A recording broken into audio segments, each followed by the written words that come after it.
Mona Lisa మన ఇండియాలోనే చాలా ఫేమస్ గర్ల్. మీ అందరికీ తెలిసిన విషయమే. ఆ అమ్మాయికి పెళ్ళయింది.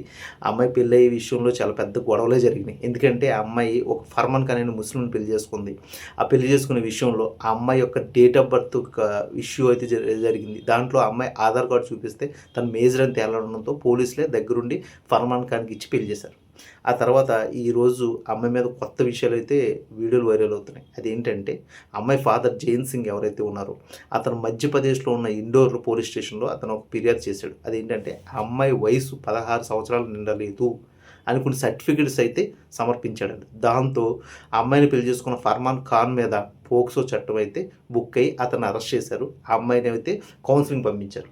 మరి దీని మీద కోర్టు ఎటువంటి తీర్పు ఇవ్వబోతుంది? ఎందుకంటే ఇండియా వైడ్‌గా ఫేమస్ అయిన మోనాలిసా కోర్టు తీర్పుల్ని కొత్తగా రాయించబోతుందా అనేది తెలియాలి. ఎందుకంటే కోర్టు సినిమా చూసిన వాళ్ళు ఎవరికైనా సరే దీంట్లో చట్టం ఒకటుంది. ఆ చట్టం ఏంటంటే 12 సంవత్సరాలు దాటిన తర్వాత అమ్మాయి మెచ్యూరిటీ అయ్యే విధానం వేరేగా ఉంటుంది కాబట్టి దాన్ని పరిగణనలో తీసుకొని మీరు చట్టం మార్చండి అనేసి పోక్సో చట్టంలో ఉన్న లూప్స్‌తో ఆ కోర్టు సినిమాలో కేసు జరుగుతూ ఉంటది. మరి దాని మీద ఆలోచించి కొత్త తీర్పులు రాబోతున్నాయి. ఈ తీర్పు వల్ల ఇప్పుడు మైనర్స్ పెళ్లి చేసుకునే అవకాశం ఉంటుందా?